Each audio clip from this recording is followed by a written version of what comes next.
দেলওয়ার হোসেন সাইদ লিখেছেন, ফরজ নামাজে সূরা ফাতিহার পর সূরা মিলাতে বিসমিল্লাহ বলতে হবে কিনা। হ্যাঁ, আপনি ফরজ সালাতে সূরা ফাতিহা পড়ে শেষ করার পর যখন একটা সূরা মিলাতে যাবেন তখন বিসমিল্লাহ পড়ে তারপর সূরা মিলাবেন, এটা সুন্নাহ। যদি বিসমিল্লাহ না পড়েন কোনো কারণে সালাত আদায় হয়ে যাবে, তবে বিসমিল্লাহ বলে তারপরে সূরা মিলানোটা হলো সুন্নাহ সম্মত, আপনার সালাতকে সৌন্দর্য মণ্ডিত করবে এবং কোয়ালিটি বৃদ্ধি করবে। নওশিন আক্তার শ্রাবণী লিখেছেন, ভাঙতি রোজা কি শবে বরাতের আগে রাখতে হবে নাকি শবে বরাতের পরে রাখা যাবে? শবে বরাতের পরেও রাখা যাবে, এমন কোনো কথা নেই যে মধ্য শাবানের আগে আপনি বিগত বছরের ভাঙতি রোজা থাকলে, ফরজ রোজা যদি অনাদায় থেকে থাকে সেটা রাখতে পারবেন না, বরং আপনি পুরো শাবানের মধ্যেই এটি রেখে ফেলতে পারবেন। তবে সন্দেহাতীতভাবে যত আগে রাখতে পারবেন ততই উত্তম, যত দেরিতে করে রাখবেন তার চাইতে। সঞ্জিদা বিনতে সেলিম আপনি লিখেছেন, আমার কাছে আত্মীয় স্বজনদের কেউ কেউ এনজিও থেকে সুদে লোন নিয়েছে। আমার কাছের আত্মীয় স্বজনদের কেউ কেউ এনজিও থেকে সুদে লোন নিয়েছে, আমার জন্য তাদের বাড়িতে খাওয়া বা হাদিয়া নেওয়া জায়েজ আছে কি না?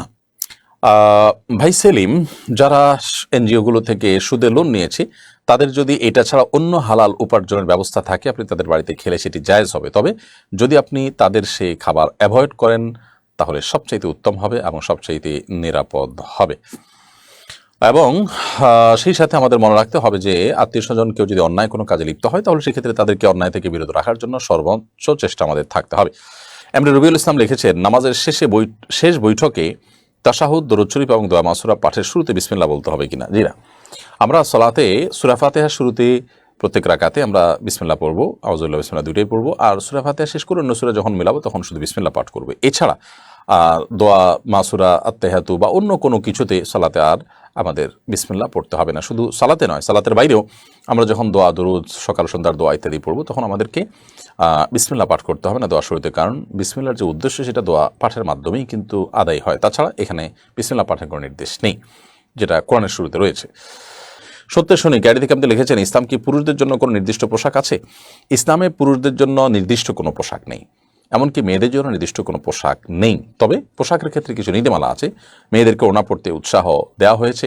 মেয়েরা টাকনুর নিচে পোশাক পরবেন, তারা ঢেকে ঢুকে থাকবেন বাইরে গেলে, আর বাসা বাড়িতেও শালীন পোশাক পরে থাকবেন। আর পুরুষরা তারাও শালীন পোশাক পরে থাকবেন এবং মার্জিত পোশাক পরবেন, সুন্দর পোশাক পরবেন, কিন্তু নারীরা পুরুষদের বেশভূষা ধারণ করবে না।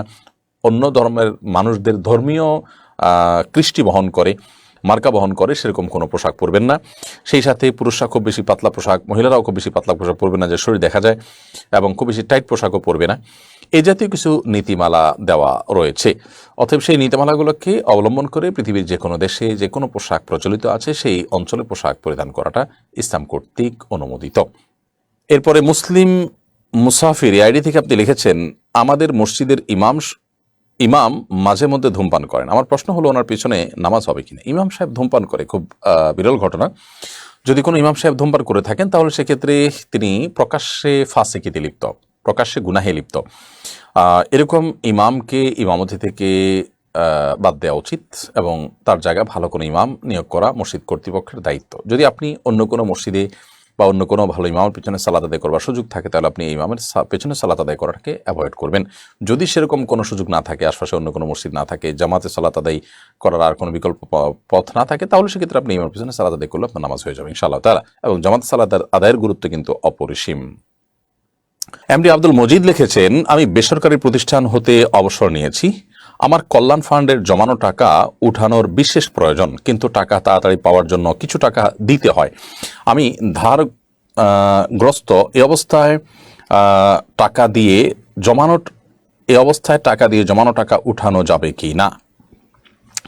দেখুন, আপনি বেসরকারি প্রতিষ্ঠান থেকে যে অবসর নিয়েছেন এবং কল্যাণ ফান্ডে আপনার বেতন থেকে যে টাকা কেটে কেটে জমা করা হয়েছে সে টাকা উঠানোর জন্য যদি আপনাকে অবৈধ টাকা দিতে হয়, অর্থাৎ ঘুষ দিতে হয়, আপনার যদি ন্যায্য অধিকার থাকে তা থেকে বঞ্চিত হতে হয়, আপনাকে কিছু টাকা না দিলে আপনি কি পেতে না পারেন, তাহলে সেক্ষেত্রে বিপদগ্রস্ত হলে আপনাকে অন্যায়ভাবে বঞ্চিত করা হচ্ছে, আপনি ঘুষ দিয়ে যদি আপনি ন্যায্য অধিকার আদায় করতে বাধ্য হন তাহলে সেটা আপনি করতে পারবেন। তবে যদি সেটা অ্যাভয়েড করার সুযোগ থাকে তাহলে সন্দেহাতীতভাবে সর্বোচ্চ চেষ্টা করা উচিত এবং যে কোনো মূল্যে আপনার সেই চেষ্টা অব্যাহত রাখা উচিত। অতএব আপনি আর যদি বৈধভাবেই কোনো টাকা দিতে হয়, কোনো সিস্টেম থাকে, তাহলে সেক্ষেত্রে আপনি ধার দেনা আছেন সে অবস্থায় ওই টাকা উত্তোলন করে ধার দেনাকে অগ্রাধিকার দিয়ে আপনি পরিশোধ করবেন। পাশাপাশি অন্য কোনো কাজ থাকলে সেটি করবেন। এরপর এমডি শাকিল আপনি লিখেছেন, কারো জানাজায় 100 জন মুসল্লি হাজির থাকলে নাকি মাইয়াদের কবর আযাব মাফ হয়ে যায়, এ ব্যাপারে কি কোনো হাদিস আছে? দেখুন, মৃত ব্যক্তির জানাজায় অধিক মানুষ হাজির হলে সেটা সন্দেহাতীতভাবে অনেক ভালো, কিন্তু কোনোভাবেই আপনার অমুক সংখ্যক মানুষ থাকতে হবে এরকম কোনো কথা নেই যে অমুক সংখ্যক মানুষ থাকতে হবে। তবে এটা ঠিক যে অধিক সংখ্যক মানুষের জানাজা সন্দেহাতীতভাবে অল্প সংখ্যক মানুষের জানাজার চাইতে উত্তম।